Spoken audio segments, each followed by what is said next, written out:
जिस अंदाज से पीडीएम स्पीकर कौमी असम्बली के इजलास उस रोज एडजर्न करने के ऊपर शोर मचा रहे हैं, मैं पूछना चाहता हूं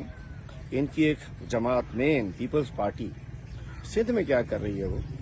घर बैठे हुए डिप्टी स्पीकर साहिबा, चूंकि स्पीकर तो केस में है आजकल जेल में है, तो घर बैठे हुए स्पीकर साहिबा अपने घर से बगैर इजलास बुलाए असम्बली एडजर्न कर देती हैं इजलास। 16 मार्च को हमारा इजलास था सिंध में, और अचानक 15 मार्च की रात को हमारे पर लेटर आ गया घर के ऊपर कि जी डिप्टी स्पीकर साहिबा ने घर से इजलास 24 मार्च तक एडजर्न कर दिया। इजलास एडजर्न होते हैं इजलास के अंदर बैठकर, स्पीकर साहब अनाउंस करते हैं, चेयर अनाउंस करती है। उसके बाद 24 तारीख को 24 तारीख से एडजर्न हो गया, फिर 24 को इजलास होना था, तो 23 तारीख की रात को डिप्टी स्पीकर साहिबा ने घर से बैठ के, उनको किसी ने कहा, उन्होंने फिर एडजर्न कर दिया 6 अप्रैल तक के लिए, बगैर इजलास बुलाए,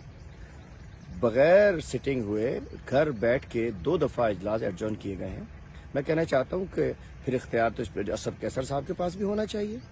रूल्स प्रोसीजर्स तकरीबन सेम होते हैं, और ये तो बड़ा बेसिक चीज है कि इजलास जब बुलाया जाता है तो इजलास होता है, घर बैठ के कोई इसको एडजर्न नहीं कर सकता। तो मैं ये दोनों लेटर्स भी आप सब देखें क्या है, और मैं समझता हूं कि स्पीकर असद कैसर साहब के पास तो इख्तियार होना चाहिए कि वो घर बैठ के इजलास जितना चाहे आगे कर सकते हैं। असम्बली में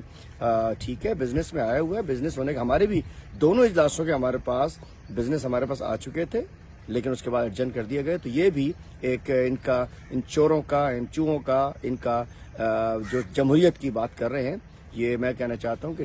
नॉन डेमोक्रेटिक एटीट्यूड से असम्बली में जो है, उनको इस्लामाबाद में आकर जमहूरियत की बात नहीं करना चाहिए। उनको सिर्फ अपनी लूट मार, करप्शन, इसकी